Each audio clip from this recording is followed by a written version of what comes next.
By 1825, the revolution was history, but a new one was brewing in American politics. The era of the founders was ending, and a new generation of leaders promised to put power in the hands of the people, or so they said. The story begins with John Quincy Adams, the brilliant but unyielding son of a founding father.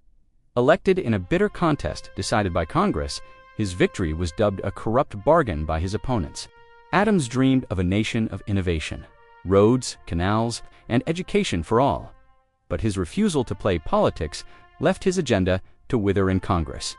Then came Andrew Jackson, a fiery frontier general and the first president to rise from humble beginnings.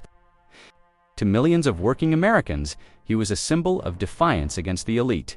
His supporters called it the era of the common man. Jackson believed the president was the voice of the people, and he used that power like no one before him.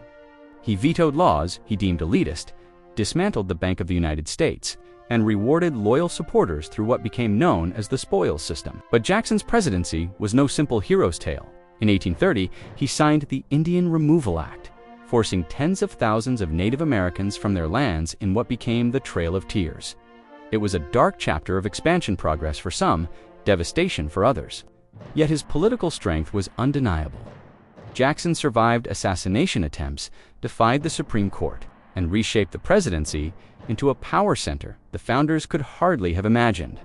When Jackson's right-hand man, Martin Van Buren, took office in 1837, he inherited a nation defined by his mentor's legacy and its consequences. Almost immediately, the economy collapsed. Banks failed, businesses shut down, and a nation once celebrating prosperity was plunged into what became known as the Panic of 1837. Van Buren's commitment to limited government kept him from intervening, and his popularity vanished as quickly as the nation's wealth. By 1840, voters longed for change, and the era of Jacksonian democracy began to fade. From John Quincy Adams' idealism to Andrew Jackson's populist power and Van Buren's economic collapse, America had changed forever.